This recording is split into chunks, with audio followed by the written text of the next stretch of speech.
War is often called the last resort. Countries decide to fight only when they run out of options, when they're boxed in.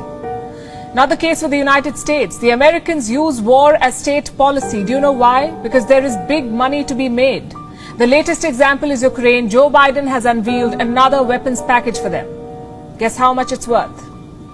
$1 billion. It's the 18th such package to be announced by the US, also the largest since the invasion.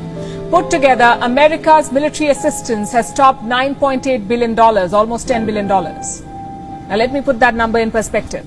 Bhutan's entire GDP is $2 billion. Tajikistan is $7 billion. Congo, $8.7 billion. America's military assistance alone is worth more than that. In fact, more than 50 countries have a GDP smaller than $10 billion. Imagine that.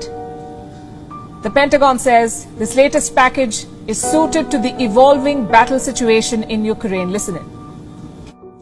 We are working around the clock to fulfill Ukraine's priority security assistance requests, delivering weapons from the United States stocks when they are available, and facilitating the delivery of weapons by allies and partners when their systems better suit Ukraine's needs.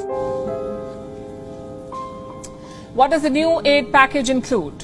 Additional high-mobility artillery rocket systems, what we call the HIMARS. 75,000 rounds of ammunition, 20 mortar systems, 20,000 rounds of mortar ammunition, 1,000 javelins, 50 armored medical treatment vehicles, and hundreds of anti-armor systems. I know it sounds like a lot, but tonight we're not focusing on the announcement, we're focusing on the deliveries. How many of these weapons actually end up in Ukrainian hands? Is anyone keeping tabs on them? According to CBS News, no. Their report says only 30 to 40% of US weapons end up with Ukraine's army. The rest, quite literally, gone with the wind. Let me explain how this works. Ukraine ranks 122nd out of 180 countries on corruption indices. It is the second most corrupt country in Europe, second only to Russia.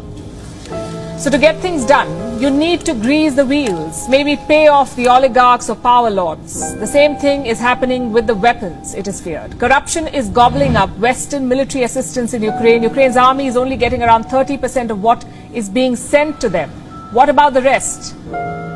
These are top-notch lethal weapons. Where exactly are they ending up?